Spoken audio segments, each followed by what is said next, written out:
Hospital administration course പഠിച്ചിട്ടേ കാര്യമില്ല. 2025 നിങ്ങൾ ഈ കോഴ്സ് പഠിക്കുകയാണെങ്കിൽ നിങ്ങൾ എടുക്കുന്ന ഏറ്റവും മോശം തീരുമാനമായിരിക്കും. നമുക്കറിയാം, നമ്മുടെ നാട്ടിൽ ഇന്ന് ഏറ്റവും കൂടുതൽ വർദ്ധിച്ചുകൊണ്ടിരിക്കുന്നത് ഹോസ്പിറ്റൽസും റെസ്റ്റോറൻറ്റ്സും ആണ്. നമുക്കിത് സംശയമൊന്നുമില്ല. നമുക്ക് ജസ്റ്റ് ഒന്ന് ചിന്തിച്ചാൽ മതി. ഒരു 20 വർഷം മുൻപോ അറ്റ്ലീസ്റ്റ് ഒരു 10 വർഷം മുൻപോ തന്നെ നമ്മുടെയൊക്കെ അങ്ങാടികളിലോ അല്ലെങ്കിൽ നമ്മുടെയൊക്കെ പ്രധാനപ്പെട്ട സ്ഥലങ്ങളിലോ എത്ര ഹോസ്പിറ്റൽസോ ക്ലിനിക്കോ ഉണ്ട്. ഇന്നത്തെ കേസ് ഒന്ന് നിങ്ങൾ ജസ്റ്റ് ഒന്ന് പരിഗണിച്ച് നോക്ക്. ഇന്ന് ഈ ഒരു ഹോസ്പിറ്റൽ ഹെൽത്ത് കെയർ മേഖല വലിയ രീതിയിലാണ് ഇന്ത്യയിലും എക്സ്പെഷ്യലി കേരളത്തിലും വളർന്നുകൊണ്ടിരിക്കുന്നത്. എന്നിട്ടും എന്തുകൊണ്ടായിരിക്കും ഇതിൽ അഡ്മിനിസ്ട്രേഷനിൽ പല കുട്ടികൾക്കും ജോലി കിട്ടാത്തതെന്ന് അറിയാം. നിങ്ങൾ എപ്പോഴും തിരഞ്ഞെടുക്കുമ്പോൾ, അതായത് ഈ ഒരു കോഴ്സ് പഠിക്കാൻ തിരഞ്ഞെടുക്കുമ്പോൾ ഒരുപാട് കാര്യങ്ങൾ ശ്രദ്ധിക്കണം. ഒന്ന്, നിങ്ങൾ പഠിക്കാൻ പോകുന്ന എഡ്യൂക്കേഷണൽ ഇൻസ്റ്റിറ്റ്യൂഷനിൽ ആരാണ് ഈ കോഴ്സ് നിങ്ങൾക്ക് ട്രെയിനിങ് തരുന്നത്. നമ്മളെപ്പോഴും മനസ്സിലാക്കുക, ഹെൽത്ത് കെയർ അല്ലെങ്കിൽ ഹോസ്പിറ്റൽ അഡ്മിനിസ്ട്രേഷൻ മേഖലയിൽ നമുക്ക് ട്രെയിനിങ് നൽകുമ്പോൾ കംപ്ലീറ്റ് ആയിട്ട് പ്രാക്ടിക്കൽ അല്ലെങ്കിൽ റിയൽ വേൾഡ് എക്സ്പീരിയൻസ് ഉള്ള ഒരാൾ തന്നെ ട്രെയിനിങ് തരണം. അല്ലെങ്കിൽ ജസ്റ്റ് തിയററ്റിക്കൽ കാര്യങ്ങളായിരിക്കും നമുക്ക് കിട്ടാം. ഈ തിയററ്റിക്കൽ കാര്യങ്ങൾ വെച്ച് നമ്മളൊരു ഇന്റർവ്യൂവിന് പോകുമ്പോഴോ അല്ലെങ്കിൽ നമ്മൾ നാളെ ജോലിക്ക് കയറിയാലോ നമുക്ക് ഒരു തരത്തിൽ ആ ഒരു നോളജ് നമ്മളെ ഹെൽപ്പ് ചെയ്യാൻ പോകുന്നില്ല.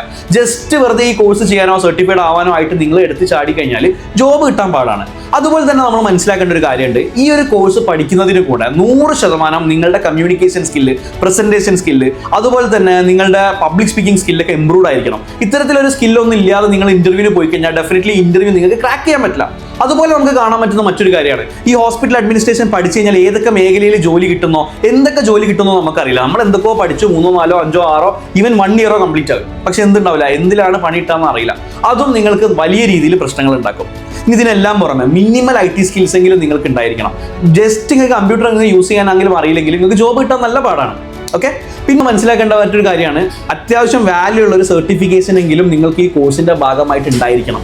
അല്ലെങ്കിൽ നിങ്ങൾക്ക് ഒരു പക്ഷേ അറ്റസ്റ്റേഷനോ അല്ലെങ്കിൽ മറ്റെന്തെങ്കിലും രീതിയിലുള്ള ഡോക്യുമെന്റേഷനോ ഒക്കെ വേണ്ടി ചോദിച്ചു കഴിഞ്ഞാൽ കൊടുക്കാൻ പറ്റാത്തൊരവസ്ഥ ഉണ്ടാവും.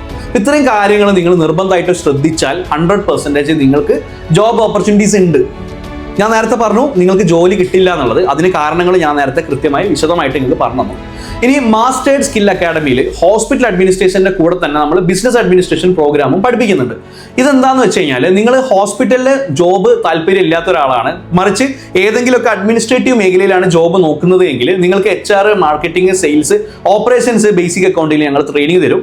അതുപോലെ തന്നെ ഈ ഒരു അഡ്മിനിസ്ട്രേഷൻ മേഖലയിലേക്ക് ആവശ്യമായ സോഫ്റ്റ് സ്കിൽസ്, ഇന്റർവ്യൂ സ്കിൽസ്, അതുപോലെ തന്നെ നിങ്ങൾക്ക് പേഴ്സണൽ ബ്രാൻഡിങ്, അതുപോലെ IT സ്കിൽസ് ഒക്കെ നമ്മൾ എന്ത് ചെയ്യുന്നുണ്ട്, നിങ്ങൾക്ക് ഇനേബിൾ ചെയ്യുന്നുണ്ട്. അപ്പോൾ നമ്മുടെ ഇപ്പോൾ ഈ ഒരു കോഴ്സിന് 50% സ്കോളർഷിപ്പ് പ്രൊവൈഡ് ചെയ്യുന്നുണ്ട്.